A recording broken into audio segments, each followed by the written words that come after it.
Hey everybody, this is a heads up because something happened with my mic at the beginning of this episode, so sounds weird, couple minutes, then basically sounds fine for the rest of the record as far as I could tell. Hopefully this is not too annoying.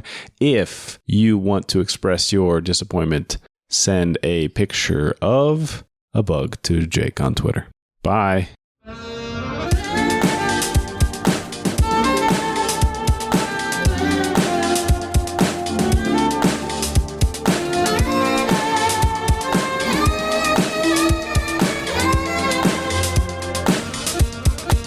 I've decided to keep a journal. Hey everybody, welcome to Pauldcast, for me, the podcast about film, culture, politics, and Paul Schrader, where we watch every film written and or directed by American filmmaker Paul Schrader and explore how they speak to their moment and this one. The show is hosted by two guys. I'm one of the guys. My name is Jake Serwin. I'm one of the guys. My name is Ian Ryan. How are you doing, Jake? I'm doing just fine, thank you. I went to the movies last night. Oh, the cinema. I went to the cinema and I saw a famous film. What'd you see? I saw Star Wars Episode 1, The Phantom Menace. Oh, that's as famous as it gets, baby. Now that's cinema. I mean, honestly, it's up there. They put it back in the movie theater for the 25th anniversary. Okay. And honestly, I found myself, I was surprised that... Sure. Since the movie came out. Yeah. And yeah, it was great. I had a great time. Saw my friends Qui-Gon Jinn Yep. and Jar Jar Binks and all the rest. And kind of disappointed in myself. I on the way home, I meant to stop and fill up the car. But I just didn't remember. I guess I was on a high from the film. Okay. Do you like this? I'm nervous to speak because I don't know what's coming next. I feel like I'm, some type of a tower of terror that anything can happen here. Now this is podcasting. That's what I'm talking about. That's the last one I have. All right, let's bring the guest. Bring our guest in. That's a bunch of bullshit. Money. Stupid fucking show. You know what? If you like this, we got a Patreon. You want to pay money for this? It is actually more of this than anything else. So There's so come much, on over to the Patreon. Patreon.com/podcasty for me. We're doing Clint Eastwood stuff over there. Probably going to do some Schrader stuff over there too. Come hang out in the Patreon. Our guest is so nice to join us. First of all, we should say this is so far away, this person, and yet here in the room with us now. And Ian can see her as well? She is here. Okay, I can confirm that it's at least a shared delusion. Our guest today is a film writer whose work has appeared in all kinds of places: Little White Lies, In Review Online, Bright Wall, Dark Room, and does all this despite the curse of being English. Welcome to the show, Esmé Holden. So brave. Hi, I try to bear being English. It's tough. Thank you so much for doing that. Does it affect you every day, or are you sometimes able to just forget? Well, it affected me recently because we didn't get Star Wars Episode 1, The Phantom Menace re-release. Wow. It's not the 25th anniversary there yet or something? I don't know. It just didn't play. You guys use the Julian calendar. Is that right? Yeah. Yeah. Julian. Is there anybody named Julian in the movie? I don't think so. Fuck. Was going to be good. It was going to, Sure. Well, last week it would have killed. Now this is podcasting. Last week it really would have killed. We talked about a guy named Julian. Yeah. Star Wars is kind of an English film. Kind of. Oh, because of... I mean, everyone's British in it. Like everyone's British. Yeah. But then the prequels are Australian, largely. Which is weird. That's even worse than British. Yeah. It's like if just when you thought it couldn't get any worse. Exactly. Australia. What if they were all tan and wearing shorts? And in your words, in your famous phrase, Jake, had aggressive haircuts. Yes. The Australians do have aggressive haircuts. What do you mean an aggressive haircut? Well, so many Australian people have it's like a confrontational hairstyle, especially millennials and Zoomers. Like if you go to like the Triple J YouTube channel, all these people have haircuts where it's like they're doing it at me. Okay. It's beyond mullet. It's several haircuts at once. And it's like, do you like this? Like, do you think this looks good, or are you doing it because you know that it doesn't look good? Out of spite. Yeah. Feels like you're so caught up in ideology, because I think we know that a haircut cannot be several haircuts. So what you see are the patterns with which you're familiar. You know, to you, that That's must crazy. be a haircut. Unfortunately. Haircuts are a spectrum. Yeah. Nuts to think about. Yeah, the haircut is a spectrum. Ian, are you still cutting your own hair? It's hard for me to tell because I see you with headphones on. It feels meaner to ask somebody if they're still cutting their own hair. It does. I didn't mean to be mean, but sometimes I'm just really good at it. I am not. I am paying somebody in large part because of how affordable it is for me now. I think we've talked about haircut prices on the show before, so we talk about haircuts all the time. cannot get back into it. Esmé, your hair is looking terrific. Thank You you. know, do you cut it yourself? Do you have someone do it for you? Me and my partner does it. I can't afford a hairdresser. Yeah. Wow. Partners kicking ass. Are they available for, I guess it would be kind of expensive to fly over there to Yeah, get but of course, if you're willing, willing and able. If I ever find myself on the... In the second biggest and third worst city in the UK. Okay, so you're talking about Manchester. I am. What are the no. first two worst? What are the worst two cities? Birmingham's got to be the worst. Properly. It's like in a ditch, so whenever you go in it... Oh, wow, the whole Entire city's in a ditch. It's like you're no. descending. It's like Las Vegas or something. Yes, it's grim. It's grim. Okay. Because you always have to pass through it to go from Manchester to London, where I'm originally from, and it's just Sure. I don't know what the worst is though, or the second worst, but I feel like it's probably not. I don't want to put Manchester down too much. Did recently take a flex bus journey from Manchester to London through Birmingham, and it was emotional. So I felt like Dante himself. I've taken a lot of those. Awful. Well, first of all, everyone's posing the whole time. The flex bus. Haven't done this. Just wanted to participate. Wanted to be Play part the of the analysis conversation. podcasting clip, please. Get that on. Oh my god, I clicked the wrong thing. Now this is podcast. Casting. Yeah. Yep.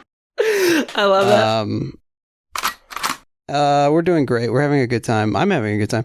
Esmé, were you able to come up with a question for our signature segment, the two questions? I do have a question. Yeah. This is such good news. What is your question, please? So I don't know if you've reviewed to cat people, but do you have a favorite cat movie? Cat movie. Yeah. As a child, I was very partial to the film Cats Don't Dance. It's a Okay. I'm cartoon, not familiar with this. but I have not seen it since I was like 10. Okay. This was like an off Disney, off DreamWorks, like maybe what's the guy's name? The Land Before Time guy. yeah, Yeah. Spielberg? no, Bluth, Don Bluth, Okay. Don Bluth. It might be a Don Bluth. Let me see, Cats Don't Dance here. It is directed by Mark Dindal. Okay. Whoa! So musical numbers written by Randy Newman and contributions of Gene Kelly as choreographer before his death. Wow. Okay. Only fully animated feature produced by Tourneur Feature Animation. This is a Ted Turner project. So, but I couldn't tell you a single thing about it except that it is about cats who do dance. But It's not on really. It's just yeah, it was where I first learned to lie. I was gonna say that From this feels film. like something that somebody who has not seen the film would say, but it's okay. But overwhelmingly, yes, I find cats in movies make me a little nervous because Really? I hope the cat is okay. 'Cause I yeah. love kitty cats. Yeah, that's the same with any animal in a movie, right? You Yes, see it. yep. Or if you're watching a giallo or something and an animal shows up and you're just like, fuck. Oh, It's only a matter of time like until I see this dog have his head cut off for real. fucking Like, Italian awful. sickos. They're crazy over over there. there. And unfortunately, how many dogs got their heads cut off in trying to shoot the one scene? Probably 3 to 5. Right, Yeah. right. Yeah. Just had a Yeah. line of them. The movie was basically, it was actually like underwritten by some kind of government program to reduce the dog Right. population. Yeah. Mhm. Yeah. So I'm going to say Cats Don't Dance because no cats harmed in the making of the film. Ian, what about, you were going to say probably Satan Tango.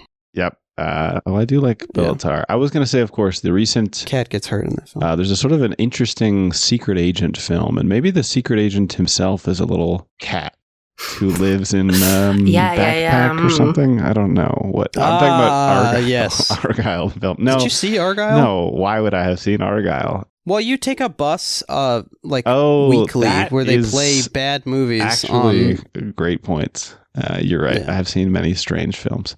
Sometimes I will text you to try to figure out what the film is because I don't have internet service. What was the one that we figured out what it was? It was a Mark Wahlberg film where he's like an immortal samurai or something.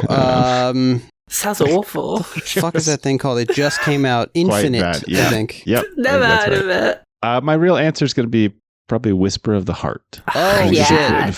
that was on my short. movie. That was on my short list. Obviously, I really considered this had a long list, short list. To get down to my final answers, of Love course. it. All right. So- You got some What do you honorable got, mentions. Esmé? What's your Okay, favorite? I'm going to do 2. So, for like a really literal one that is just about a cat, Private Life of a Cat, Maya Deren. Seen that? Lovely little movie, just about cats hanging out, living their life. And then for one a little more connected to the movie we're talking about today, Howard Hawks is Bringing Up Baby, Oh, yeah. for a big movie cat that's like movie. love is big, love is destruction, that movie, like, romance is about fucking breaking shit. So of course, like, the product, the child of that would be a little, Kitty big cat. little cat. Leopard. Yeah, leopard. I find that movie, speaking of anxiety, I find that movie like extremely anxious making because of the screwball-y nature. yeah, and then one of this, it's based on like misunderstandings, and I find those movies sometimes get me upset because I just want everyone to get along.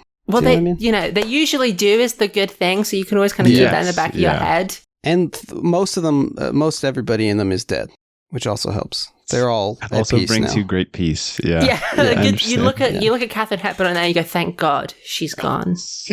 Yeah. Not a moment too soon, I always say. Uh-huh. Thank you for the question. No Terrific problem. question. A great pick. I think that's Ian, is it your turn or my turn? well, I can concede to you if you have a question prepared. Following your natural death at the time of your choosing, your body will be fed to a big cat. What breed of big cat would you like your corpse to nourish? Wow. Well, I want it to be like a whole family of little cats, just Okay, like so not you want, like, like, the little street domestic short ruffian. hair. No, not domestic Yeah. ones, like street ruffian cats. They've Okay, got the jackpot. They've got my messed up body lying there on the streets, and that's just like weeks worth. I'm sustaining them. Oh, right, beautiful. but you want to be on like the public right of way as a corpse being Yeah. Just like under a consumed. bridge somewhere or whatever on the main road. My legs like have that. been Are you- crushed. That's kind of the vibe. Are you face down? Oh. The face down I dead want to body be is always face the up most. because it's like Okay. Power position. giving I myself like it. out. Yeah. And are you Great. You've been ritually placed, do you think? I think I must have been, or maybe I was brought there Okay, by the yeah. cats, like on their back. They kind of like march me down, that's a and kind of ritual as well. a That's funeral. nice. Do you know what I I like mean? that. Yeah. Yeah. Wow. So you become Think about part this of a lot, obviously. Yeah. You are part of animal life and also public infrastructure, transportation. This is Exactly, beautiful. and Yes. we need a bit of public funding for that these days. So Yeah. get me Yes. there, Absolutely. use it up. Hey, if Mayor of Manchester, whose name I know, Andy Burnham, and Andy Burnham, I just said it re-elected. before you, but because Delay. of It's the the time pond, the delay, famous it pond. sounded like I said it after you. Yeah. Yeah, we got to get that guy on this public works project. Ian, what about you? What cat is eating you? Well, Jake, I was texting you recently about how I very misguidedly assigned a book to some children that I teach that is full of animal death. It was called Courageous Yes. Creatures, Animal Rescue. And I thought, well, you can't go wrong with that. Unfortunately, it's largely about rescuing animals in perilous situations. Like yeah. a pigeon who had his eye blown off in World War I, whatever. So Good shot. I learned, unfortunately, that cheetahs, in addition to being endangered, I guess 95% of their cubs die within a few months of being born. We all learned this together, the children and I should say. That sucks. Why? Just because of natural predation and also the consequences of habitat loss and things like this. Anyway, I would like to be fed to these little cheetah cubs. The little cheetahs, where they have also sustain them. the little Yeah. like mohawk on the They back. do, exactly. For a while. Do you exactly. know about this, Esme? No. A young juvenile cheetah. They have this like ruff of hair on their back that they lose as they mature. It's insanely cute. They're African, but they may be Australian in many ways. Damn, huge to think about. Well, this is cute as fuck. Yeah, Isn't that cute? Yeah. And now imagine them all consuming Ian Yep. Ryan. I'd love to. Me too. For me, I gotta go with the any and all besieged California mountain lions in yes. the Griffith Park area. Rest in peace to P92, R.I.P. the beloved big cat of Los Angeles, who was struck by a car a couple of years ago. No. But I'm sure there's some other guys hanging out.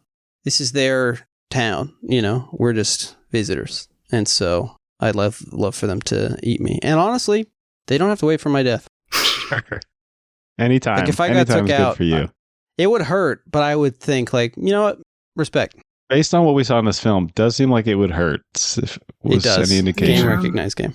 Well, that's the two questions, and it's now time for us to talk about the movie. So I'm gonna put these on. Yeah. I got some cat ears that I Sure does. found. This is like sort of like a sexy Halloween costume type of cat ear. Yeah, it's slightly too small for the diameter of your head, which I think Yeah, it's kind of like just fully on does top. detract from the Yeah. sexuality of it a little bit for me. Well, and I don't have my tail Yeah. with me or my leotard or any of that. So, do you remember that, Ian, in college when it was Halloween and some people would go, "I'm dressing up in a costume for fun," and some people would go, "I'm gonna kind of dress sexy for the party." You're making and- the Mean Girls, but I'm gonna draw like a arguments, little is that what mouse you're doing? nose. I guess so. Yeah. Yeah, I don't remember ever seeing an actual cat. And I'll dress up girl. as Santa Claus for Halloween in that film. Yeah. What? You never seen a cat Well, I've girl? never seen a cat girl on Halloween. I've seen a cat girl. It just sort of like In Inuyasha or something. Yeah. sure. I mean, Yeah. can't say as I've never seen an episode of Inuyasha, but mostly a wolf situation in that particular program. Is it? Yeah. Okay. I mean, clearly I haven't seen it. Esme, is this an experience that you've had over there in Blighty? What cat? Well, we have near where I live near Manchester's famous gay village. Hmm.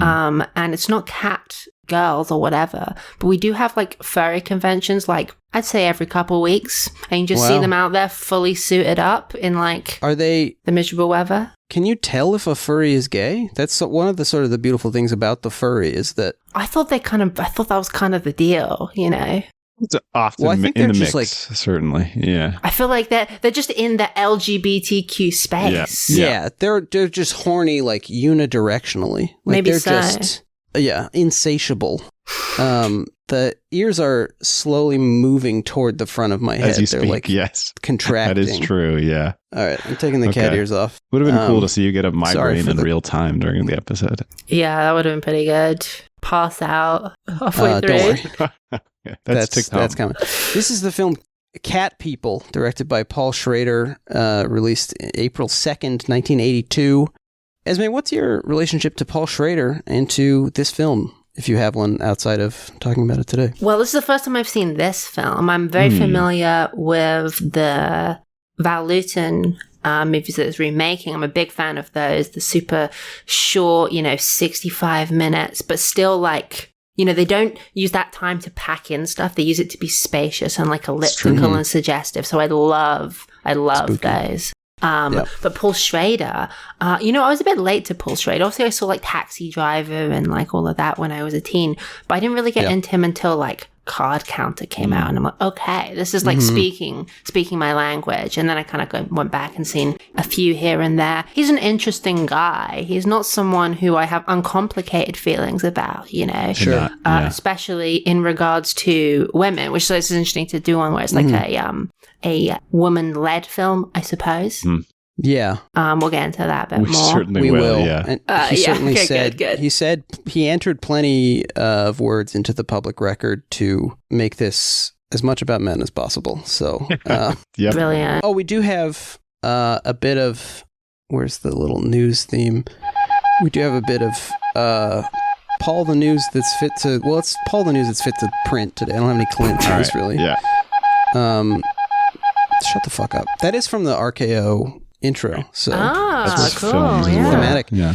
I believe it is Morse code for like RKO pictures or something. Very creative. Paul Schrader has recently posted on Facebook.com he spelled it wrong, but he said Jane Schoenbrunn is hands down the most original voice in film in the last decade, but also confounding. We're all going to the World's Fair and I Saw the TV Glow have a genuine niche in the commercial indie horror market, or are they unicorns? Either way, they are a wonder to behold. So, Paul, keeping up with the latest releases and having up-to-the-minute taste. And you know what? I was very impressed with his use of they-them pronouns, considering not got the best history with that stuff. Not the most gentle to the transgender community, but I appreciate I that. believe he may have been referring to the two films with the they pronoun. But Well, damn. nonetheless, less he surprising. managed to avoid using the wrong pronouns. Yeah. So, Yep. That's a win. Yep. Back him into it. Yes. Trips and falls It's a into win. being He also respectful. says- I love how he begins most of his posts with all caps, like an illuminated manuscript or something. Yes, yeah, like a book of Kells. So this says sex scenes. Mm-hmm. In years past, the vast majority of screen sex scenes were heterosexual, reflecting social norms. Now half, that's 50%, of sex scenes I see in TV and cinema are same-sex. Is there a takeaway reason to infer from this? Now, Paul, you may be going to your computer or television and typing in gay. Yeah. This is one. Yeah, this may be a part of it. Also, two ladies sex scene is what he's entered into his I'm going to just go so What? far as to say not true. Seems like a huge case of probably confirmation bias. He's just remembering the scenes that he wants to be remembering. And that's the long and short of it. Exactly. I don't know if he's watching whatever, like, what's a show? Riverdale. Yellowstone. Yeah. Uh-huh. Yellowstone. Yeah. Okay. And then one last post. He has posted a link to CBSNews.com article, Big Nude Boat offers a trip to, quote, Paradise on a naked cruise from Florida, to which Paul has appended the comment, what new forms of hell await? 2,300 people, 11 days. Wow, that's really great. Ominous. Yeah. Ominous, yeah. Does he mean that in the Dante sense, or in the, like, David Foster Wallace being on this cruise would be a form of hell? Yeah, I can't really imagine Paul Schrader enjoying a clothed cruise. Yeah. Yep. Particularly. I don't know. So I love that the guy is... All of these posts they ask more questions than they answer, because it's like, why this? Why did this inspire the post? You know? Yeah. Because he knows he has this platform. Yeah. I mean, you did the reporting last week and told us that, of course, he follows such famous accounts as AT&T on Facebook. So the idea of where he's getting his information is very difficult to parse for us. It's also like a nude cruise, I think, those have been around for a while. Yeah. If like I wouldn't know about HBO's that, Real but I believe Sex you. is to be trusted, which is a show I've heard described. Sure. Yeah. Anyway, so that's Paul in the News. It's fit to print. Cat people, Ian, had you seen this before? I had seen it last year. I watched it just like I watched the film Obsession. Didn't realize I had seen two Schrader films. I watched both films in preparation for the discussion of Tightrope. And I will tell you, if it's any indicator, I had a much stronger memory of Cat People. And I think interesting. I'm going to reveal now, even compared to American Gigolo, which has such high artistic pedigree, it's drawing from all these fancy sources. I think this is a much more interesting mess to me. So I'm very excited to talk about it. I don't know how you guys feel. I'm excited also to talk. I'm excited also to talk about it. Esmé, have you seen Tightrope? No. It's a good one. Highly recommend. I'm not familiar with this one, actually. Weird. He's a detective in New Orleans he's a pathetic frequent patron of the sex trade, but like the film doesn't really condemn this in any way. Like he's just kind of a freak who gets his job done otherwise. Yeah. And you get to see Clint Eastwood's nude oiled ass. Perfect. Sure I'm getting on right now. I'm leaving the podcast, you know? Yep. So this is directed by Schrader from a script by some other guy. It's a guy named Alan Ormsby. This was basically a kind of like a work for hire job that he ended up turning into a very personal film as he sees it. But Alan Ormsby is kind of a classic horror exploitation guy, screenwriter, director, also makeup artist. Worked with Bob Clark, the Black Christmas guy. Yeah. On the film Children Shouldn't Play with Dead Things, which is one of those titles that always intrigued me, but I haven't seen it. A film called Death Dream, Deranged, which is about Ed Gein. You guys seen any of these? Nope. No. I can go on a small tangent if you don't mind, though. You know, one of Bob Clark's earlier movies is a transgender movie called She-Man. Ooh, okay. Is it good? No, but it's a piece Has of it history. been reclaimed? Yeah, my one of my friends, Sarah Cleary, played it in the Prince Charles Cinema in London. Full booked out. You know, it's an interesting object. What is the stance? What is the sort of take? Do you know in the film? Is it like shock? It's like, is it? Okay. Okay. This stuff is it's kind of interesting, you know. Feels like it There could might be some worse. sublimated desire in there, Yeah, I'm sure. yep. Well, it's interesting because, like, Interesting. early, like, 50s, 60s trans stuff, the angle is always like, look at this soldier who became a sexy, sexy lady. You know, that element is very, like, before it comes, like, crazy body freak, destroying children, it was like, Yeah. damn, she kind of hot, though. Oh, Yeah. like, Yeah. what are you going to do with these feelings after I showed this to you? You know, I respect Exactly. that. Yeah. Right. Exactly. Sort of threatening you with feelings you're not sure you should enjoy. I was just watching something where someone was talking about feelings they're not sure they should enjoy. The fuck movie was I watching? Something directed by Paul Schrader? Yeah. No, but maybe. It's going to come back to All me. right. I'm seeing here on the Wikipedia page for the film She-Man, someone has helpfully added a hyperlink to the term riding crop. So I can go to the Wikipedia page for riding crop straight from here if I want. And the link is blue. Yeah. I know about those. I have not needed to do any further research. He also, Alan Ormsby almost directed this movie that I have seen called Popcorn from 1991, which is a You mentioned this to me. What is this? slasher film that's pretty fun. It sort of takes place like in a college film festival where there's a killer in the movie theater who's killing people in sort of thematically related ways. And it's fun, but he was like kicked off the production early on and replaced by an actor from Porky's as the director. Okay. Wow. Hate it when that happens.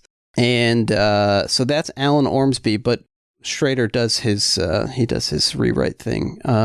Yeah. Did not bother reading both scripts. I found the original. I read about the first half. Okay.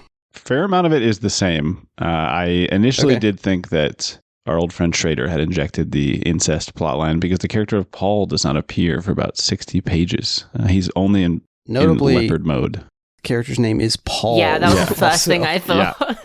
Yep. Funny stuff.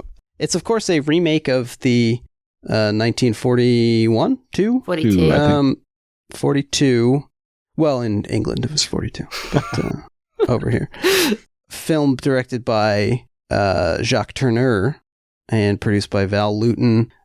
First in the sort of string of like RKO competitors to the Universal monster films, at least as they're understood now, and very moody. A lot of implied, like it's sort of unclear in the original film if I think her name's Irina also. Irina. If she's actually transforming or if she's just like has the key to the panther cage at the zoo. Yeah, for a while. It also, fascinatingly, and I'm sure we can touch on this more if we like, it has more of an engagement with queer sex, maybe, to me, in the original, the 1942 iteration, sort of a question about, you know, whether Irina is lesbian or some type of non-hetero sexual orientation, but not to say that it's not in this new one, but I was sort of surprised to see it sapped out of the film a little bit. There's points where you think it's going to like start to head in that direction. Yep. Right. And then it kind of is like, nah, we're not doing that.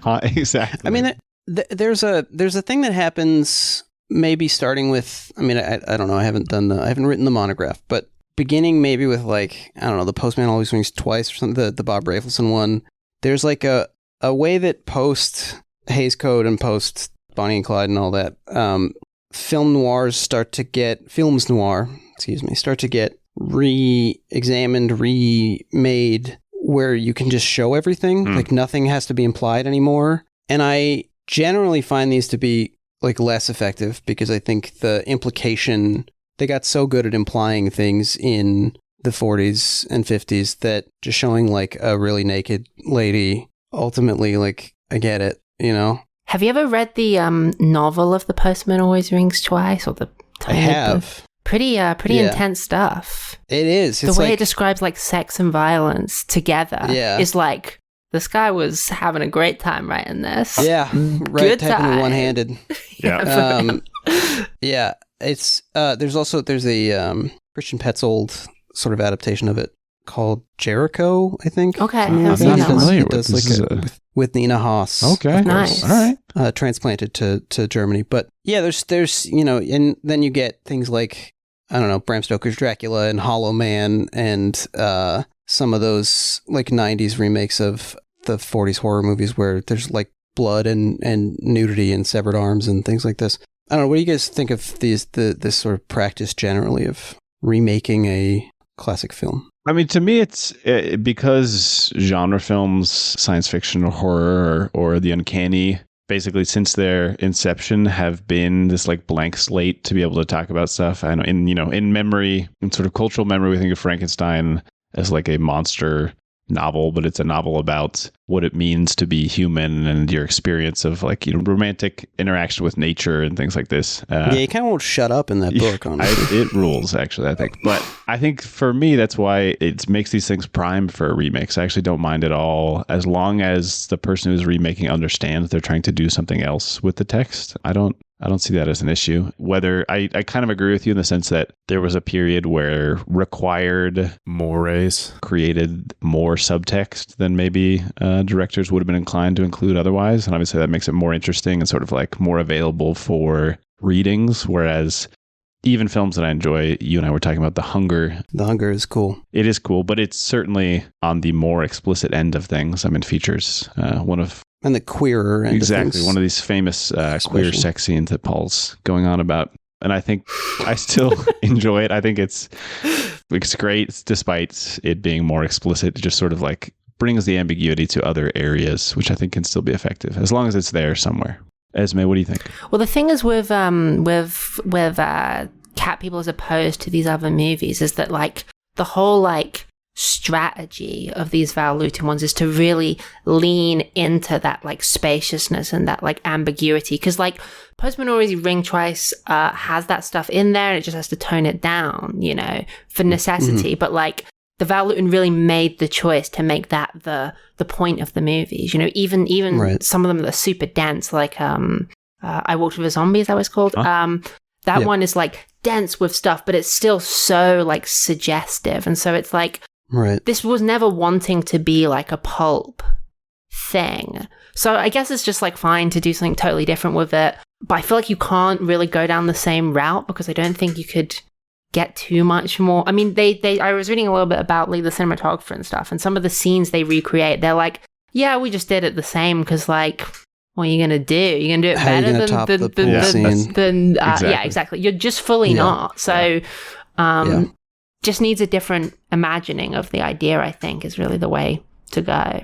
Yeah, there's a great like special feature on the Cat People Criterion release, the release of the original film, with John Bailey, the cinematographer of this film, talking about the guy who shot that movie, Nicholas Musaraka, and talking about his use of basically lighting things from below. Mm-hmm. Like all the light comes from below and in a totally unmotivated way, which is disorienting and more, evocative and dreamy. They also shot a lot of that movie on reused sets from the Magnificent Ambersons.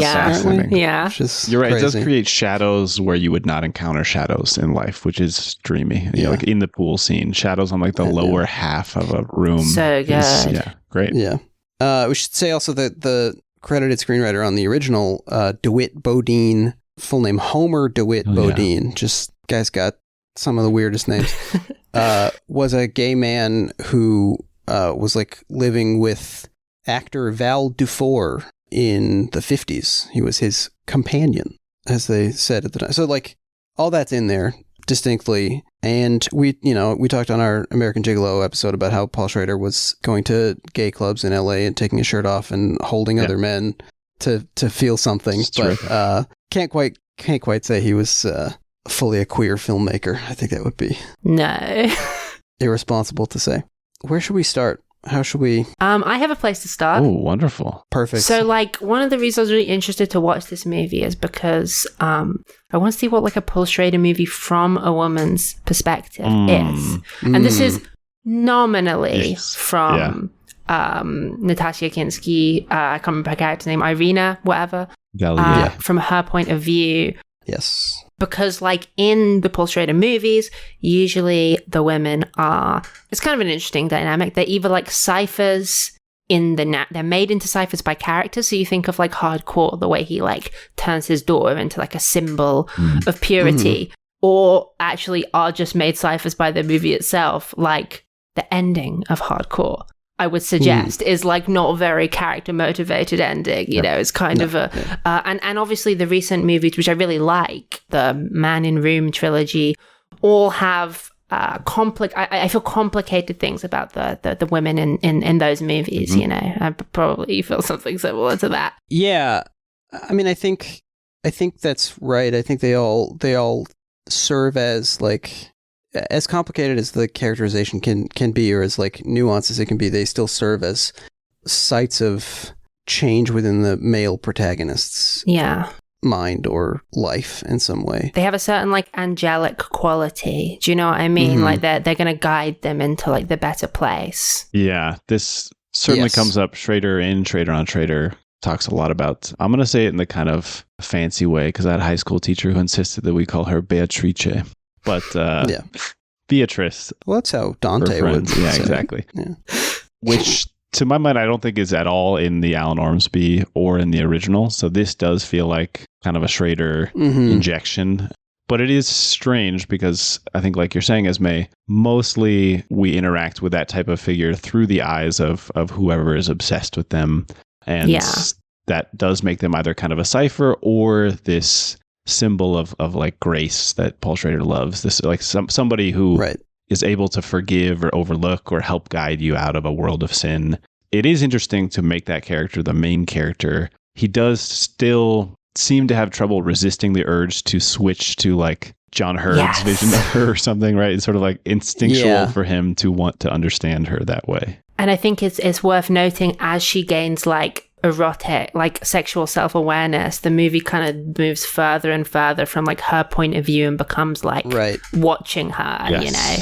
He doesn't really know what to do with that stuff, like as is often the case with men, obviously. Yes. Yep. Yeah, I have an instructive paragraph to read from Schrader. Go ahead. So the interviewer, the guy writing or editing Schrader on Schrader, said, "How did the transformation from a genre piece to a personal film come about?" And Schrader says, "Mainly in the way we evolved the character of the zookeeper, played by John Hurd, as a sort of pursuer of a Beatrice figure. He's a man who lives with animals because he doesn't like humans very much." I would say that is not expressed in the film at all. Nope, not. And then his Beatrice appears, and his greatest fantasy has come true because Beatrice is an animal. Well, as we developed the character, he evolved more and more along the lines of myself. And then during the actual shooting of the film, I became involved with Nastasia Kinski and became obsessed with her. So the story of the film started to become very personal, so much so that I wasn't really aware of how perverse it was getting. I remember on the opening night going with a producer, Jerry Bruckheimer, to the cinema, and we were sitting in the back row with a group of girls in front of us, and it came to that scene where he's tying her to the bed to the strains of this liturgic, primitive music. It was shot as a religious ceremony, but it was a zoophiliac bondage scene, and I remember this girl in front of me going, "Oh my God," and I turned to Jerry and said, "I think we went a little too far here." So may have gone too far in a few places, you know. Yeah, I mean, it's, you know, a classic film as a document of its own making type thing. And unfortunately also a document maybe of Nastasia Kinski's whole life in film, or at least a long period of her life in film, including her most of her childhood specifically, I would say. Yeah. I mean, there's something at least confessional or upfront about how distant these female characters always are, like how at a remove they are. Like it's not like he's pretending to understand women when he doesn't. He's sort of telling us that he doesn't, which is good for him, I guess. It's good for him, I guess. Yeah, I mean, the dream logic of the sort of the dreaminess of the first film, which is in so many films of this period, I think, just as a byproduct of like being made cheaply and under strict content codes. Like, this movie has a different sort of dream logic where it's riffing on mythology and taking narrative leaps where it wants to, and just for the sake of it, and having this kind of there's an article that I sent you, Ian, that basically just like bit our whole fucking shit with this podcast. Yeah. Like, this guy he says everything we've ever said. But since he got to write it down and edit it, he sounds way less stupid than we do. And more concisely, and in 1982, it sucks. It sucks so bad. I shouldn't even bring it up. But what's the guy's name? Neil Sinyard. Yeah. In 1982 is talking about, like, he calls it a neon realism. Is that what he calls it? Yeah. Something like that.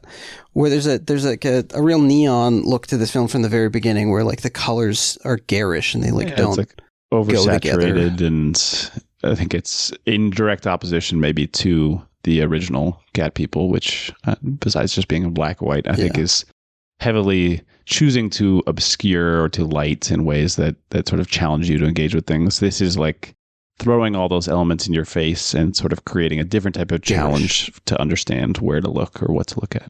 Esmé, you like the look of this film?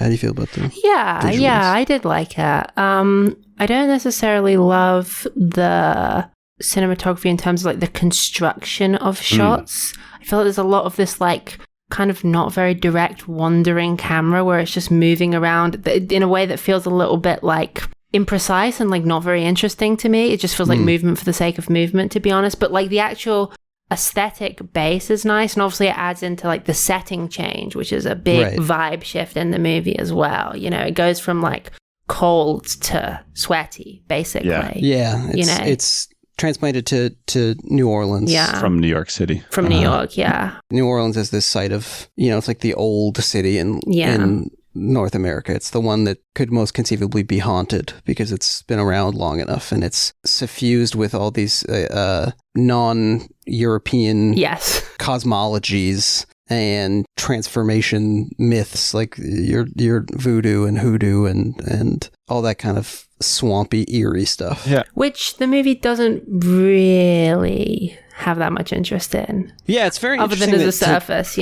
to move it to New Orleans, but then not have like any kind of sort of West African diasporic magic of that. We have the Somali character who is, I think, like you're saying, what the fuck is going on? With totally unexplored, not just borderline, but just straight up offensive in terms of. I mean, it's Ruby Dee, which is crazy because famous activist for black rights in and out of Hollywood. Right. But yeah, she's just not given a lot to work with, and when she is given something, it's some type of very crude stereotype of this type, this sort of like cultural influence. But I agree with you guys that New Orleans as a choice, I actually still think is cool because it's not just the idea of like a cultural mix. I mean, New York is a cultural mix, but it's a place where different cultures have been in power, first of all. I mean, you had like, he brings this up to Schrader, but there's a period of Spanish control, a period of French control. Right. And then all these different flags over New Orleans. Exactly. Which is distinct from just immigrants in a place where they are marginalized people. And even the marginalized people here in the form of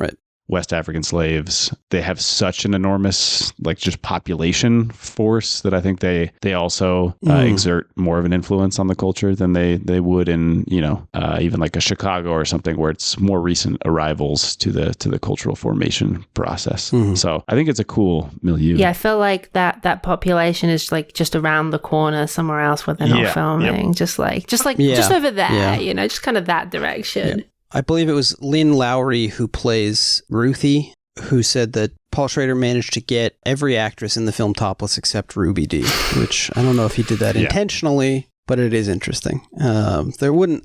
Would have been a really contrived situation just based on the Annette O'Toole scene is fairly contrived as well. It didn't feel. Yeah. Oh, no, that made total sense to me. That's a thing anyone does normally. Yeah, for sure. Yeah. So we want to do, we skipped a little bit. Do you want to do a 2-minute summary of the film, Jake? Yeah, 2-minute summary. You used to say 10 second, but 2 minutes is I know, more I realized realistic. that usually come in about 2 minutes, which I think is still impressive. All right, let's go for a 2-minute summary. It's going to take 10. So we open in this kind of like prehistoric, pre-cultural almost space. This is a Schrader edition as well, I will say, this scene. Yes. A maiden is being tied to a tree, and a panther sort of approaches her and we presume has sex with her, and then there's a sort of panther woman who we see go up to a big cat in a cave. And then match cut to the face of Nastasia Kinski, who plays Irina Gallier, who is arriving in New Orleans to meet with her brother Paul, who she was separated from as a child via adoption. They're basically re-meeting with each other, and she is moving in with him. He's now like a pastor or something, or like he's just some kind of helping people through a church. And there's a sex worker named Ruthie who goes to meet with a John, who turns out to be a black panther. Well, a black leopard. Who attacks her. Black leopard who attacks her. some cops and zoo cops show up to apprehend the Black Leopard, see what's going on. One of whom is a guy named Oliver Yates, not Oliver Reed as in the original film, because that is a Deeply guy strange. people have heard of now. Yeah. And then Annette O'Toole is his sort of Gal Friday, and then also Egg Baby Jr. is there.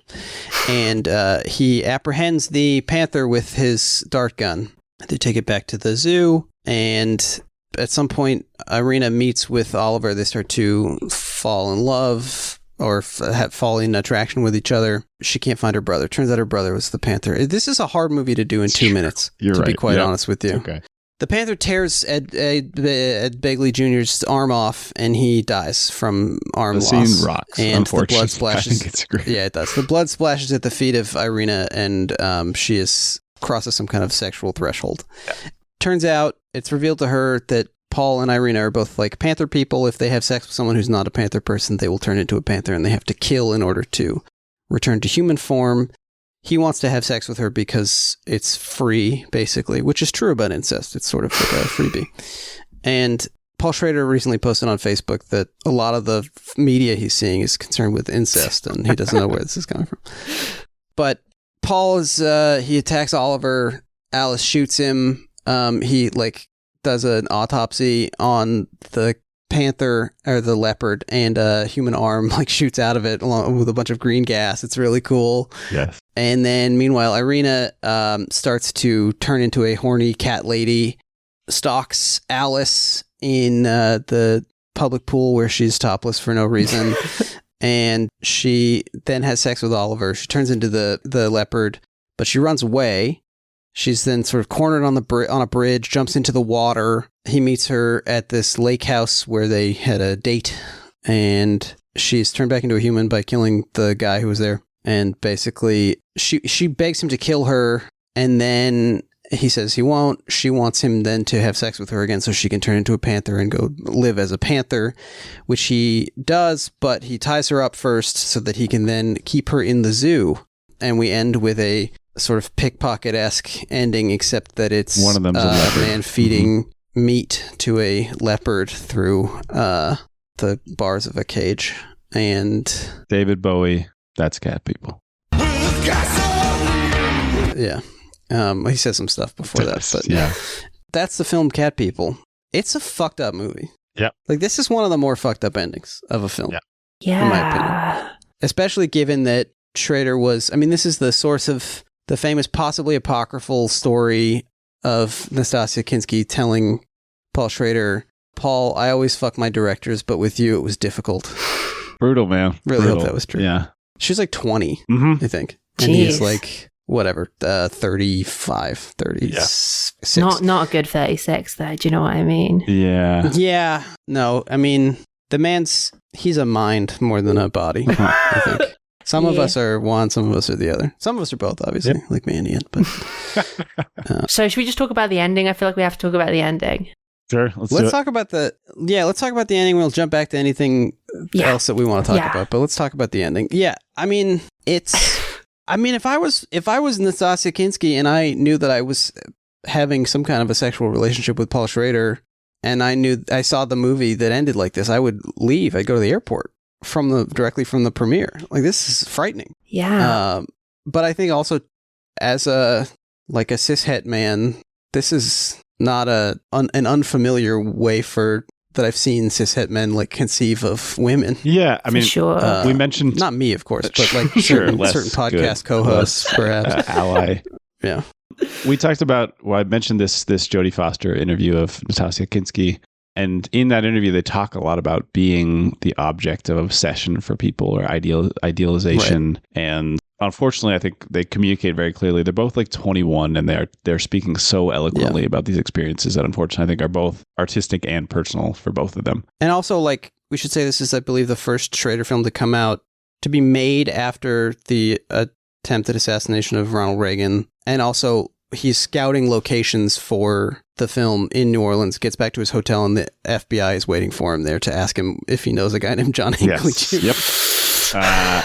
Yeah, so they talk about the fact that, on the one hand, it obviously denies you the reality of who you are and denies you the ability to engage with a person because they are only seeing this projection of you that they want to either possess or they want to benefit from or something, right? Even if it is ostensibly flattering, it's like flattening of you and, you know, all the problems that come with being put on a pedestal. But in the film, I think there's all sorts of angles about what it means that she is going through this experience of liberation, you know, whatever that looks like, battling between her own sexual liberation and being engaged with this culture, this like cat people culture that is maybe also going to subjugate her. And she finds a way out of it, kind of, but the way out of it is to just be possessed in a different form by a guy in like a literal cage forever. It's not a very comfortable ending. It didn't really feel great. Sure.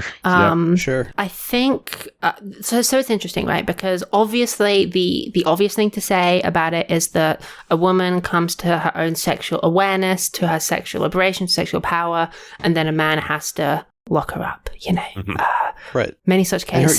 Because her sexual power is inherently murderous. Yes. Like there's every time she has sex, she has to kill, you know. What's interesting about that is it's not necessarily as gendered as I think even in the or the perception of it is in the original, because the guy, the kind of guy, the equivalent of John Hurt in the original, you know, tries to get institutionalized, you know, like so. But so they have this kind of, I don't know if I want to call it an out, I don't know if I want to call it interesting, but the fact that her brother Malcolm McDowell, who's great, scary eyes, love that. Yeah. By the way, Esme told me before the record that she just voted for the mayor of Manchester in the Anthony Burgess Center. Oh, I wow. did indeed. Okay. Yeah. There you go. Yes. Speaking of Malcolm McDowell. Orange, Wait, it's... Yeah. Okay, yeah. I get him and Terrence Stamp confused in my head sometimes. You're but right. yeah, it is him. It's him. So it's these cat people that have this like murderous sexuality. So I was thinking about the movie, I don't know if you've seen the Catherine Breillat movie, Anatomy of Hell. No. I've not. So it's just like, it's a very French movie.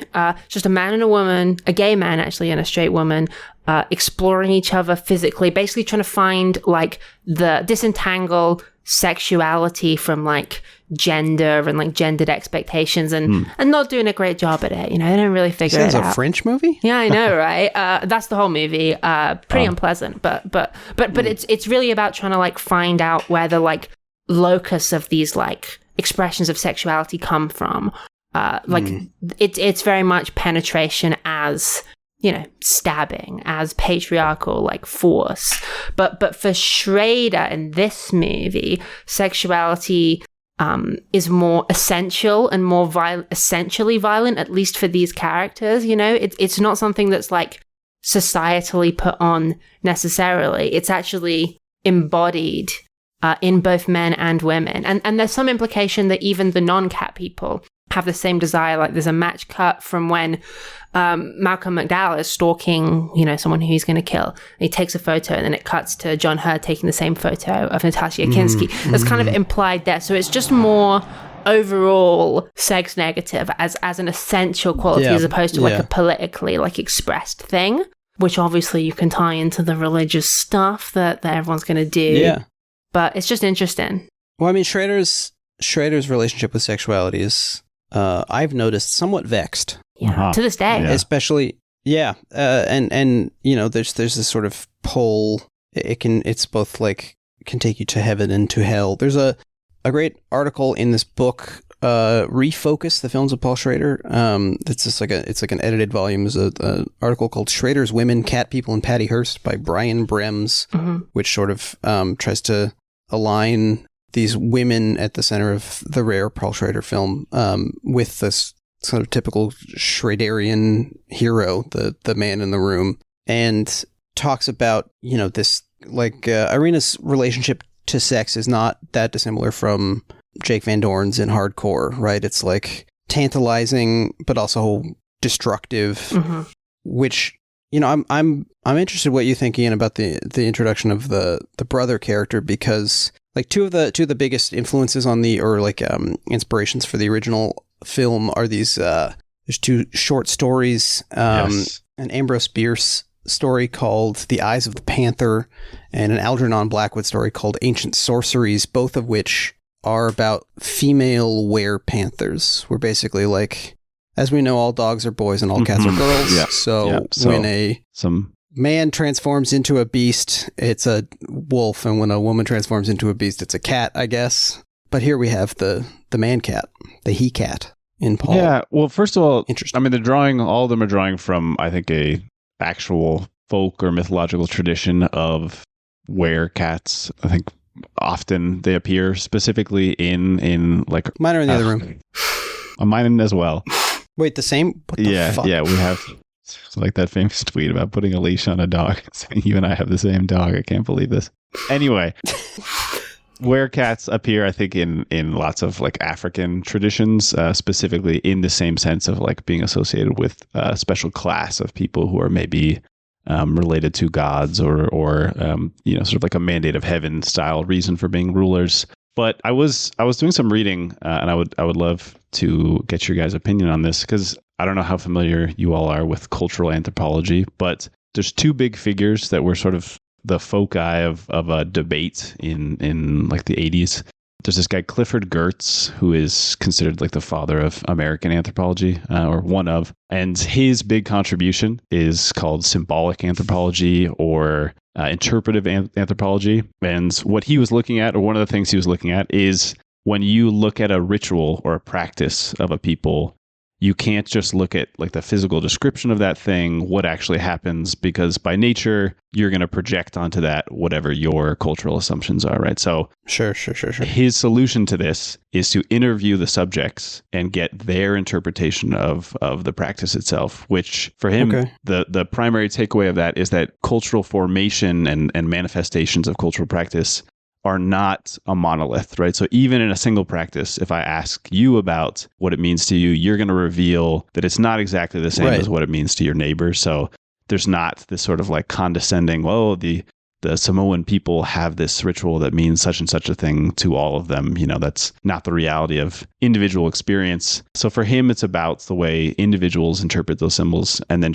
creating this sort of like bundle view, which I think is cool in the context of cat people, because we get the initial vision is kind of like this like white ethnographer vision, the very beginning of the film, right? We are meant to be like shocked by like what is happening, and this, like you're saying, it's like pretty cultural Africa. It's very consciously difficult to pin down where it's happening and when, and it's because it's in this sort of like red void, like it looks kind of like it's on Mars, and there's like sort of, I mean, it looks like the Black Panther ancestor zone or whatever it's called. My famous podcast girlfriend made this joke and insisted she made me write it down.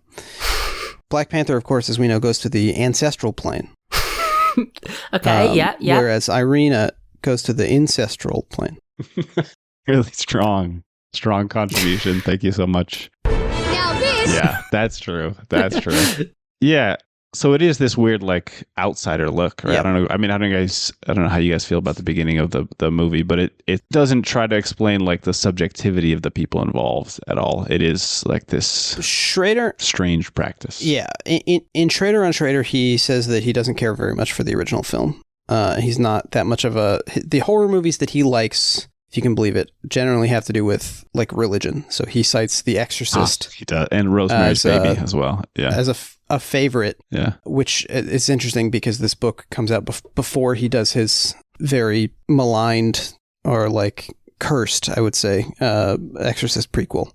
But this feels to me a lot like the prologue to The Exorcist, where it's sort of trying to be beyond time and culture, like culture in a way that is inherently like Orientalist, but it's at least endeavoring to precede modern culture in any way. And I think it's cool. I like the kind of like rotoscoped panther. I also think it was visually interesting. Yeah. Made me think of Ken Russell a little bit, visually. Sure. Yeah. Don't know if it has much to do with how the rest of the movie plays out, really. I don't think that trying to like go into that culture maybe and like embody it more fully or something. Right. They're very interested in. It's a movie with a lot of stuff that just gets stripped away, I think. Yeah. You know? But that's, to me, something that goes in that Goethean direction, the reason I brought him up is that then we get a bunch of people interpreting that culture sort of as they please, right? We get the brother, Right. and Yeah. you know, maybe Irina believes that he represents like actual knowledge of their heritage, but in reality, he represents because he's a little closer to an it. individual's understanding of that heritage that he wields very clearly for his own gain. Like you're saying, what was your expression? Incest is free. Is that what you said? I think, incest is a freebie, I think is what I said. Yep. It doesn't count. It's like throwing up and then eating the. And I recommend Disgusting. them. I recommend the two practices to about the same degree. Okay. Yeah. But is that cool? Then we get Am I this... good now? Am I okay? Yeah. No, I think it's fine. I did want to ask you guys, in comparison to the first film, where it's Irina's foreignness, her mysterious power is directly connected to Serbia. Yeah. Which was presumably the most exotic place anyone had heard of in 1942, but also there is, it connects more explicitly to maybe anxieties about more recent immigration waves or this kind of maybe visually white passing, but secretly, can we trust these people? What are they? How do their minds work? How does their conception of the world work at all? And I think there's something more convincing, or more not convincing. It's stupid. I don't think cat people are real. There's something more. What's the word I'm looking for? Good. There's something. I like it better. There's something more like compelling. There we go. About connecting it to this specific mythology, and it's Serbia's like kind of adjacent to Transylvania, I assume, is sort of the idea there. But I don't know. How do you guys feel about the transplantation from a specific place to a non-place? I mean, the first one very much is interested in the immigrant story from both sides, I think. Like, I think it does a good job of portraying the culture around her as alienating, whereas this again is a little bit like fuzzy because she's kind of an immigrant, but kind of not. There's not an actual sense of her being... She's traveled from Canada, I think. Yeah, exactly. I mean, that's not even, whatever. It's like the same thing to me. Yeah. But she's like a weird twofold immigrant, where she's an immigrant to New Orleans and also an inductee into this cat people culture. Right. That she doesn't know about. She's like suppressed her German accent, I think, for Tess. I haven't seen Tess, but she apparently tries to do a very specific Dorset accent. Yeah. Esmé, I'll let you weigh in on how she does in that if you'd like. But so she has this kind of like unplaceable thing. I mean, Simone Simon, the French, impossibly named Simone Simon in the original cat person. Yeah. Well, she's French, but she's playing Serbian, but she sounds exactly like Peter Lorre. So it's like a really like. Where did you learn to talk like this? Yeah. Effectively unplaceable. I don't know. Ian, you were saying something about Serbs earlier. I don't remember what it was, but it was negative. Off pod. Yeah, I have some strong feelings about Serbs. No, I mean, I think you're right to say that there is a significant shift in saying, is she a representative of her culture? And in that way, she's like struggling with it in the first film, the original, and trying to figure out what it means to be that person, whether she wants to be that type of person, whether she can coexist with people of a different culture. Whereas here, it's a similar struggle, but also she is trying to just like understand even what it means to be that type of person. And I agree with you, Esmé. I don't think it adds a lot of clarity or adds any dimension that's easy to explicate. But to finish the debate thought that I brought up earlier. Who's the other guy? There's another big figure. Talal Asad is a like Saudi Arabian / Pakistani / British anthropologist. And he made lots of contributions, but one of his big ones responding to Gertz's like representation of religion as just like people engaging with symbols and sort of the way people who are in that religion experience that religion. Assad brings in this very Foucauldian understanding of power knowledge of like, whatever your understanding of that experience of that symbol is related to your moment and the powers that are at play in that moment, right? So the knowledge that you have about something, your historical moment, you mean? Yeah, exactly. Yeah, the discursive moment. Yeah, so like whatever power structures are in play are going to influence the way you understand something, and in the opposite direction, the history is going to influence the way that knowledge develops over time, right? So it's sort of like what we understand about that. Sure. And I think that is a cool dimension also to bring to cat people for me, because then we can ask questions about sort of regardless of what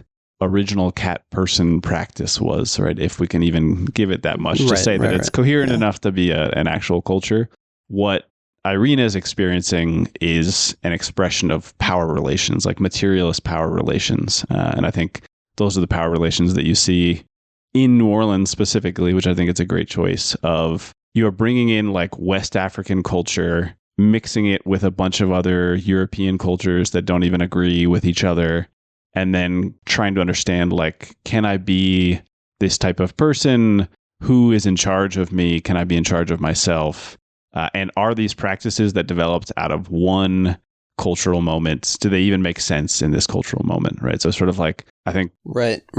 particularly as a woman, this is where, whether Paul Schrader means it to or not, I think some interesting things actually do manifest, which are questions about, like, you know, is my historical cultural understanding of myself as a woman what defines who I am? Is the new environment that I'm in what defines who I am as a woman? Are my own feelings what define who I am as a woman? Mm-hmm. And all of those things can be in conflict or in concert. And I think that makes for, I mean, a confusing experience for anybody, but more confusing when you are in the more marginalized gender group, as our protagonist is. So I think, does it make for a clear statement about all these things? No, not at all. But I do think it does create some subjectivity, at least for me, in the protagonist, because as she is trying to figure out her bodily desires, her cultural desires, her understanding of the options for romance, she kind of has two bad options, right? She has the option of her incestuous, manipulative brother who in theory is safe, or she has the option of this like milquetoast white suburban dude who's kind of nice and respectful, but kind of nice. Exactly. But ultimately she may eat and kill him. You know, there's like an incompatibility. So I don't know. I think it's interesting. The film does seem kind of like it was revealed under hypnosis. Sure. Like there's a way that it all seems to sort of extend from instincts that are not fully understood by the creator. Yeah. I don't know, Esmé, what do you think of all this fucking stuff this guy was talking about? You know, maybe a bit above my pay grade. No. But is that Clifford Geertz? Is it spelled Geertz? It is. Yeah, it is spelled like Geertz. Okay, but I've heard of that guy. Okay, 1 point for me. There you go. Okay. There you go. But yeah, but not above your pay grade, Esmé. Just what do you think about, like, where does understanding of herself come from? I guess is kind of my question. Well, I think it's interesting, right? Because women generally have to understand themselves through like a male-dominated culture. Mm-hmm. You know, the whole idea of like gaze and stuff, of like every woman sees through the male gaze as much as that. For example, which has been one like really obvious example of that, is that like to understand yourself is to interpret like stuff that is primarily male. And so like in this, the sense that she doesn't find too much out, you know, she goes from a kind of internal part of herself is encaged in her body to her body being encaged in a cage, you know, the fact that she doesn't come to any conclusions is means that as a character she's not very complete, but it does like say something about like the way that a woman has to express herself in multiple different cultures that are, I mean, I don't know if you want to call the cat person culture patriarchal, but the way it's expressed through her brother, certainly he kind of gives that impression, you know. But I think it's really interesting what you say about that we really only get that culture like through certain perspectives, you know. Like the stuff about incest, you're like, okay, is that even like, at some part of me is like, is that even true? Because someone questions at a certain point, are they even brother and sister? Someone brings that up, and I thought that was interesting. He says their parents were, but like, you know, I don't know. Presumably, if I was trying to trick somebody who thought they were my sister into having sex with me, I might point to prior examples. It's actually super normal. Yeah, that happens all the time. Yeah, right. Know? Yeah, that's part of how it works. And I'm just having to imagine this, of course. Of course. Yeah. Really in a whole new ditch today. Birmingham it feels like there's a new ditch every episode. Yeah, I think. Is it a woman? I believe it's like an older woman who leads the unnamed sacrificial maiden to the tree at the beginning. So there's like a question of even. Well, she shows up after she's been taken by these men to the tree. Again, we have so little insight into what exactly is happening. The spotted men. Yes. Yep. The men painted with the spot. Kind of a cool look. Yeah. Thinking about trying it. My podcast girlfriend, I mean, as she put it, just said did the leopard eat the girl or did it have sex with her? I couldn't quite answer that question. And yeah. And perhaps porque no los dos, as the Taco Bell commercial says, or whatever. Yeah, I think as there's like a queer mist that the film tries to sort of a green steep smoke. itself in. Yeah, where like, she's got the short haircut and she and Annette O'Toole are talking about sex together, and then maybe it's just Nastasia Kinski having like chemistry with everyone she acts opposite, but there's the nudity in the women's pool where like in the original it's the kind of thing where you just imagine that it was illegal for women to even think about physical activity in the presence of men, and in this it seems like it's a conscious choice on her part, and she's talking to the two women while she's naked, but none of that ever emerges. And I, going back to Esmé, what you were saying about Anatomy of Hell, like I wonder if the film doesn't address like non-hetero sex as like, what is it about the act of sex that turns you into a panther? Like if you don't have an orgasm, do you turn into a panther? Sure. How heavy of petting counts as sex for, this is like a Bill Clinton question, but like, it doesn't get into that at all, and obviously, it's not a science fiction film. It's like it's operating on this sort of mythological level, but it does engage in a little bit of like rules explanation, which I found slightly disappointing. I didn't like the part where they tried to make it explicit, like, hey, just you have to kill somebody to go back to being instead of. I agree. I thought that was like. Because the first film, sort of like you're saying, Esmé, leaves it totally in these like ambiguous open spaces of she does turn into this leopard and we're not entirely sure. Is it when she gets turned on? Is it, like, what is it? What are these expressions? Because there's a moment in this film where I think Paul just transforms of his own accord too. I think he just gets like riled up enough that he transforms. I think it's notable that we only see him transform. We don't see her transform. Like we have a little miniature bit. American Werewolf like hand turns into paw thing, and then the arm in the corpse. But her full on American Werewolf thing was cool. I did like that part as well. Yeah, that was pretty cool. Like the way it warped her face felt like a real beautiful like balance between her face and like an animal face. Oh, yeah, really, really good. Yeah. She looks really fucked up and scary in that, which I appreciate. And it's like a little bit close enough that for a second you just think it's kind of her face, just from a weird angle. But then as it moves, it kind of like that was really. I feel like someone mentioned. I think it was you, Ian. Mentioned. Dracula, I think, the Francis Ford Coppola movie. So it came up somewhere. Yeah. And I thought about like the way that Francis Ford Coppola, like when he gets his hands on the like genre-y, pulpy stuff, he's like, oh yeah, baby, let's fucking go. But when Schrader gets that stuff, he seems a bit like nonplussed by it. He doesn't really seem to like the genre-y elements of the movie very much. I mean, there's one part that feels so lame, like when the sex worker at the beginning is killed or like attacked or whatever. She's like climbing down the stairs in her underwear or whatever, and she screams and the camera like zooms in as she screams. It's like, are we doing that? Like, is that sort the of level doing an of like impression or something? Yeah, that's pretty. Yeah. And he seems to feel embarrassed about the autopsy scene. And he says he wishes that it wasn't in the movie. He does. So. I mean, maybe this is too easy, but we have talked in the past about Schrader not seeing a movie till he was 17. And like, I think he is disconnected from the kind of childish engagement with film that some of the other contemporaries have, like a Spielberg or a Coppola or a Scorsese De Palma or something. Yeah, Scorsese, exactly.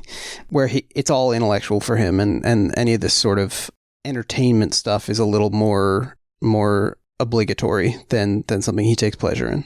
There's certainly plenty of scenes that feel like they were necessary, right? to put it a certain way. You're like, yep, he's got to have that scene in there, so let's get that done. Can we talk about zoos for a second? Speaking of necessary, the question of necessity.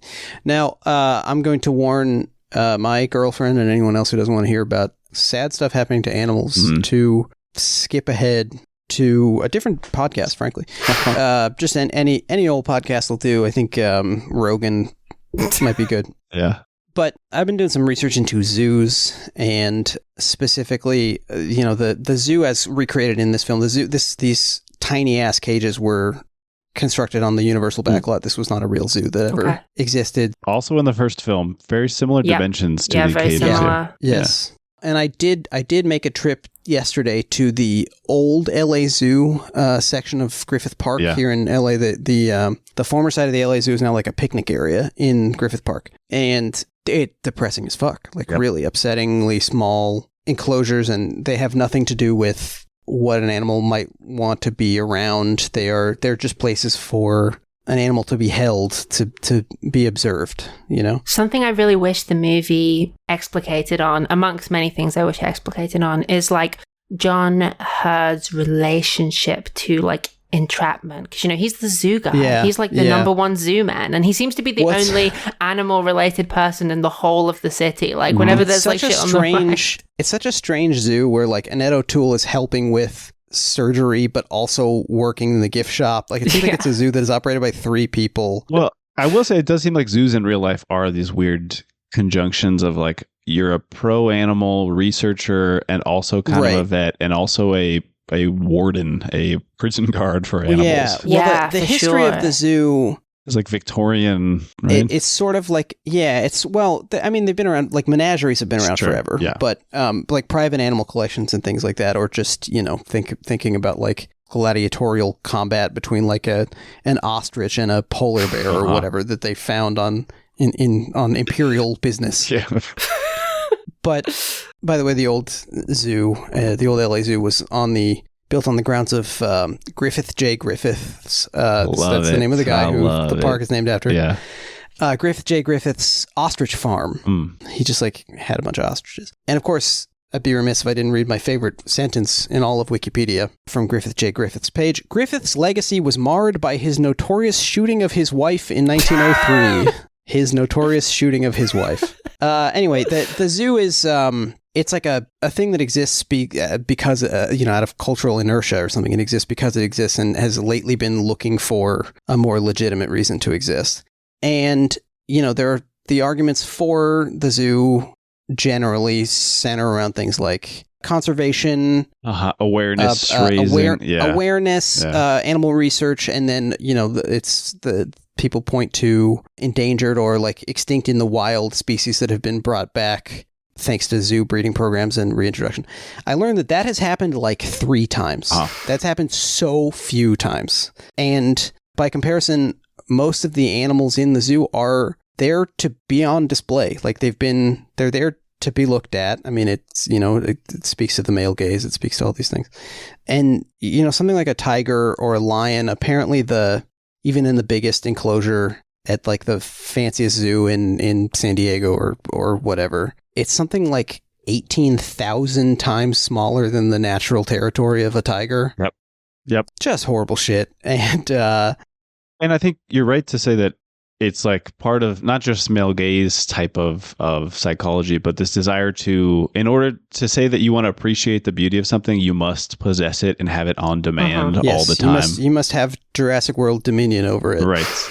I think the ending of the movie captures some of the like complicated relationship that someone who can only understand desire like through entrapment feels, right? Like it's very, there is a certain, you know, in that final like kind of pickpockety exchange of looks, there is a certain like, he looks pretty fucking devastated about it to a certain degree. He does. But also kind of like, what have I done? But also like, I can't undo it. I can't. But also a little bit like, this is kind of good. Yeah.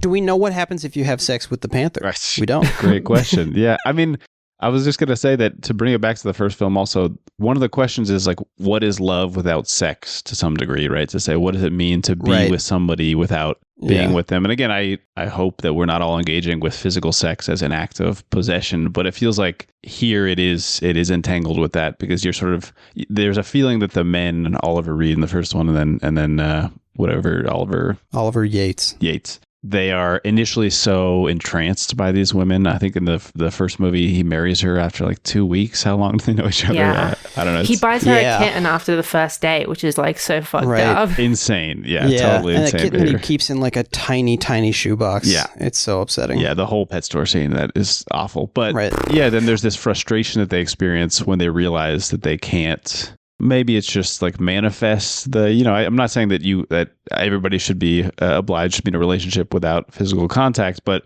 to me there's like this frustration that indicates some sense that there's like no way to love without being able to contain or own this like physical aspect of it. But there's one moment when Kinski comes to him and is like, can we be together without having sex? And he's like, yeah, sure, whatever. And I don't know what we're supposed to make of that moment. Are we supposed to think that he's just like, as much as she's a cipher, he's pretty blank as well. Right, he has a copy of in like his room. He has like a copy of the Mishima biography, and I'm like, is this guy a guy who reads Mishima? But then I'm like, is this a guy who reads anything? I don't know. Schrader doing his like, you know how in a Pixar movie they'll have a character from the next Pixar movie as a toy on the wall. But I mean, I think the Herd character doesn't fully understand what he wants, what he needs, like how he conceives of sex. And I think, maybe it's telling, maybe Schrader is in some way aware of this by invoking the classic pickpocket ending in a zoo. Like the zoo is standing in for the prison, right? Yeah. Like I was unable to access this book without paying like insane academic press prices. So I read an online symposium about a book that I was not able to access. Okay. Well, the book is called Carceral Space, Prisoners and Animals by Karen Morin. Really fascinating as far as I know. Here's a quotation from the book. The day-to-day embodied experience of captivity and incarceration, of being identified with a number, a tattoo, a brand, and other forms of bodily modification, the emotional and psychological strain of knowing the approach of death or of the testing apparatus or whip, are all interwoven into the day-to-day carceral spaces of the prison, the lab, the farm, which... there's not much more to say about it. It's all right there. But like her thesis in this book it is related to kind of rejecting animalization and granting to animals the level of dignity that we would grant a human, because then you can't treat someone as subhuman. Like if you treat someone as subhuman, you're still treating them as respectfully.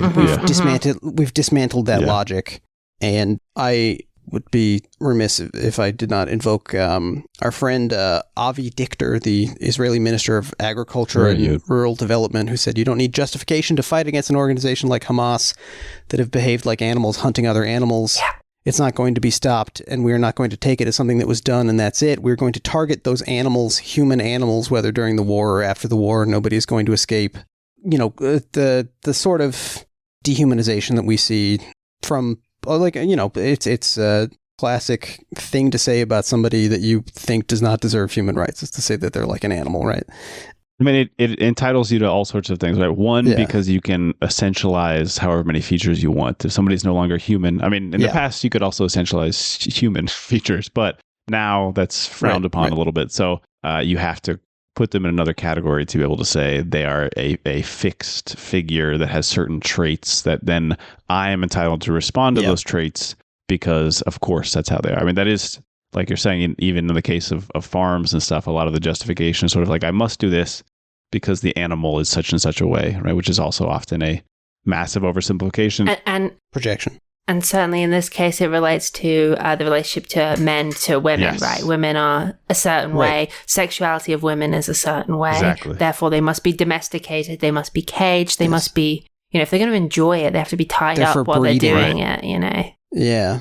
But then there's also the weirdness of the zoo attraction of saying one of the features I'm attracted to is this wild intensity, this passion, which I feel like both the figures in both cat peoples are attracted to specifically in Irina, right? And then I think, like you're pointing out, Jake, accurately, the logic of zoos is an illogic, because one of the things that you're drawn to about these animals is the way they participate in their environments and express these things that maybe... Right, and you're not seeing You're that. not seeing any of that. You're taking it away. It's just on the little placard, It's Egg Baby Jr.'s voice recorded on his little thing. Yeah. It's like, Ian, I think you and I were trying to come up with like a way to... We were trying to reinvent the zoo once. Do you remember this? I don't. All right. So we were talking about elephants and how they should not be in the zoo. Yeah. They should be free. Yes. Insane. Orangutans as well. Yeah. We've talked about orangutans a lot on our show because we used to talk about Clint Eastwood movies, obviously. But I think you and I came up with basically there should be like a deck I do remember in this now. the jungle, Yeah. at the edge of the jungle. And there's like whatever kind of food the elephants like, so that they know that they can come over there and get the food that they like. And people at a safe distance can see the elephants. And it's, if you don't see the elephants that day because they don't show up, fuck you. I don't know what to tell you. You got to just develop a comfort zone with that. I think in society at large, we have to accept that you may not see this thing that you want to have ownership of again. Right. Yeah. It's, people today are so entitled to seeing a giraffe whenever they want to. But for real, I mean this. I think you're right. Yes. Yeah. And also, like, go to speaking of horrible towns in gulches, go to Las Vegas, go to the Sphere. There's like an 18K film about an elephant that Darren Aronofsky made. Yep. Go see the biggest goddamn elephant you've ever seen. Maybe don't do that. I think there's really something better than that. Maybe torrent Planet Earth or something. Yeah. There you go. But by the way, have either of you seen Leviathan, the Lucian Casting Taylor and Verena Paravel film? I have. No, I remember when it came out, but I haven't seen it. It's really upsetting, not just because of the GoPro wiggling throughout the film, but I remember while watching it wondering if I was, like, am I upset by sort of commercial animal slaughter because it reminds me of Auschwitz, or am I upset about Auschwitz because it reminds me of commercial animal slaughter? Like, where's the... Yeah, for sure. Where's the chicken and the egg? Yeah. And I don't know. This is... thinking about animals and stuff makes me feel crazy, but we got to let them all out. But also, we can't let them all out because a lot of them can't return to the wild. Because of what we've How am I supposed to get the tigers from the LA Zoo back to where they should be? I can't just let them go. Just gotta let them fade out, I guess. Unfortunately, I think that is basically the answer. Sucks. Sunset the zoos. Yep. Yeah. Yep. They tried to do that with SeaWorld. Did they ever end up doing it? I think we pretty much still have SeaWorld despite Blackfish. SeaWorld is focusing on roller coasters, I know. And so I wonder if that's just like we're getting rid of the aquarium thing. We're just like a dolphin-themed roller coaster place. Yeah. They probably just get rid of the controversial animals, replace them with ones that just chill about. Right. It's fine to keep a seal in a 10 by 10 tank. Or yeah, they're not as like human-y as like whales, They're kind of like human-ish. Yep. Just big fat fish. Yeah. Which brings us to our signature segment, the hierarchy of the races. Let's see. Yes. Do we want to start at the bottom this time? But yeah, I don't know about zoos, man. I was thinking, would it be funny to go to the zoo yesterday and like take a picture? And then I thought, no, I'd be really sad. Yep. Yeah. But I do have some pictures of me thinking about zoos. Here, I'm going to show this. I'm going to show this to you guys. This is from the. My girlfriend didn't send them to me. Anyway, we recreated the pickpocket ending, but in a former zoo cage in Griffith Park. Great. Beautiful. Yeah, it was quite nice. That's kind of all I had about zoos. Do we have any final thoughts on the film, on the zoo? I mean, just thinking about Schrader coming into his own directorially, I think it's interesting because he cites American Gigolo as his like first film that he really felt in control of. Does. And I think it's... we should say John Bailey shot that one. Yeah. Giorgio Moroder returns for the music on this one. Right. And Ferdinando Scarfiotti, is that what you said? Yeah, Scarfiotti. So some a lot of repeats. Aesthetic collaborators. Yeah. I think I enjoy both Blue Collar and Hardcore as films more, and even just directorially. I think it's interesting he doesn't feel like his stamp is on those. These are interesting, and we talked a lot about the aesthetics of American Gigolo, and I think in here, I was with you, Esmé. Interesting that the scenes that get closest to being kind of transcendental, what I forget how you phrased it, the wandering camera, which I think comes up like 4 or 5 times in this movie, is somehow the least effective, right? This is like the thing that Schrader famously, I think, understands very well in written text. He cannot translate to the screen. They try to like swing out over the bayou, and it's kind of a nothing shot that doesn't seem to have either like an intention, but nor does it create enough space for you to just like reflect on what you're saying. It's like 4 seconds. Yeah. It's a very weird length of a shot. I don't know.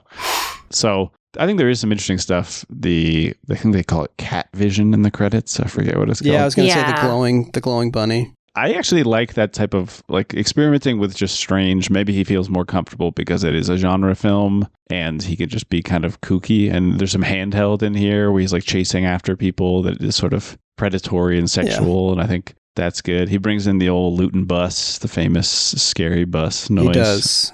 Yeah, he does 2 of them. He does a Luton dog, and then he does It's true. Yeah. a bus or a tram or something. And I think that's all good. It's, I don't know, less effective to me if more showy and maybe more conscious or something. He references Cocteau in Schrader on Schrader, and I don't know that there's anything I don't see any Cocteau in here. Cocteau-ish. Except for the arm. Yeah. There's that disembodied forearm. Yes. That's sort of Yeah. Cocteauian. Yeah. So aesthetics, do you guys have any reflections on the other choices here? I mean, I thought it was funny that this was edited by Jacqueline Cambas, who also edited basically every Richard Benjamin film, including City Heat. Oh, wow. The Clint Eastwood, Burt Reynolds Yep. film. And Marcy X, of course. Of course, yeah. And John Bailey, in addition to shooting a number of Schrader films, also shot In the Line of Fire. Oh, hey. Okay. So, got some crossover. Yeah. Also, small shot. I want to show. There's like a little bit of humor that was like Albert Brooks and Taxi Drivers, where John Hurt is just saying, "Look at that boat. Look at that." There's actually good lines in here like that are just kind of goofing. Those. I think Schrader find the human that way. To me, that's maybe what's missing from some of this as well. Mm-hmm. But before we close up, I also just want to ask Esmé to tell us about Curse of the Cat People, which I just watched and found I was going to say fascinating. Did not expect this film at all. Did not have time to watch it myself. I'm excited to hear about them. Yeah, it's not particularly usful in an understanding of this movie because there's not very much relation, but it's like a direct sequel to The First Cat People with the boring guy and another woman who he gets with and has a kid.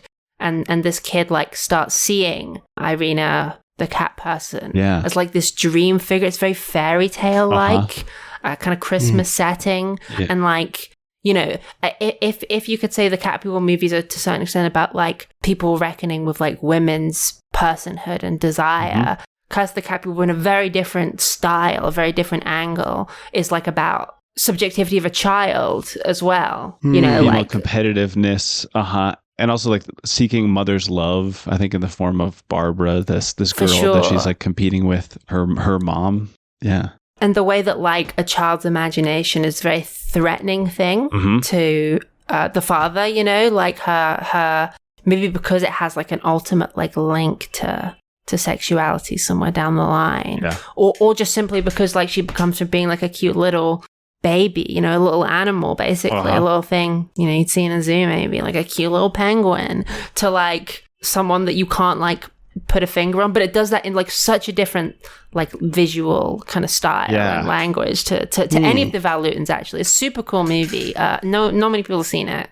It's not Jacques Tourneur, right? It's not. No, it's hang on, let me get it up. Oh, it's Gunther von Fritsch and Robert Wise. Robert Wise, yeah. So Gunther von Fritsch dropped out like really early on, so not super relevant. Robert Wise's first movie, obviously he'd worked in editing. He's worked behind the scenes on a lot of these Val Luten ones, and he just got like the promo for that. And obviously he has a very like varied and interesting filmography. Would take the Val Luten stuff for himself in like The Haunting in the 60s as well. Yeah. Kind of an interesting guy, interesting career. But cool. Yeah, no, I really recommend Curse the Cat People. Super good movie. I think that's a great... Schrader, there's still time. It's true. To do his own so true. Yeah, but I don't know. I mean, I agree with Esmé that maybe what makes that film great, the idea that imagination is a space beyond like cultural control or the imposition of patriarchal values or something, and in that way is threatening and absolutely has a sexual aspect to it. I don't know if that would be weirdly of interest to Schrader, because it sort of feels like he only understands sexuality through cultural control, and to say that there's like maybe a world where you can engage with this stuff outside of your Calvinist upbringing or your exposure to hypersexuality in Los Angeles or whatever. I don't know if that has been of interest to him, because I think it's mainly his experience that people grow up in an environment and they develop an extremely sort of like contingent understanding of sexuality based on that environment. And certainly like that's what this movie basically is it like tries to go into that perspective and then doesn't have any like strong view on it because it's so like wrapped up. Yeah. It has to like fall back on other people. Yeah. I have a working tagline for Paul Schrader's Curse of the Cat People. Okay. What new forms of hell await? Sure. Yeah. Maybe it takes place on a big nude boat. Yeah, big nude boat. I had I did a little bit of scientific research. Just wanted to throw this in here. Provided you keep it below the flash point of negative 45 degrees Fahrenheit, you can, in fact, put out fire with gasoline. Okay, great. Now, if you were to pour gasoline onto a fire, spreading out, it would probably quickly rise above the flash point and the flames would ignite, or the fumes would ignite, and you would be fucked. But if you had like a big bucket of gasoline that is below negative 45 degrees Fahrenheit, you can put a lit match in it, it would go out. Wow. And you think this is what Kinda cool. what old David Bowie was trying to tell us, huh? That's how he died. He was trying to trying to run the experiment. For all of us. So beautiful. Any final thoughts before we close up shop here? No. All right. I wanted to say that I did discover that in trying to do some voodoo reading and realizing how little voodoo there is in this film, Zora Neale Hurston, I guess, was like an early anthropologist of voodoo who went around and cool. Yeah. So shout out to Zora Neale Hurston. Yeah. And the engagement with like voodoo and that kind of stuff in another one of the Val Lewton movies, I Walked with a Zombie, really interesting. Yes. Cool. Much more. Has some pretty loaded stuff, and the way that culture is like appropriated as well, right? Like there's, I don't want to spoil it, but no, but I've seen White Zombie, and I gotta say, fucking insane thing to name your band after, Rob. What is wrong with you? What are you trying to invoke? Yeah. Yep. We'll have to do some more Val Lewton exploring. In the meantime, thank you so much, Esmé, for joining us today. This is awesome. No a lot of problem. fun.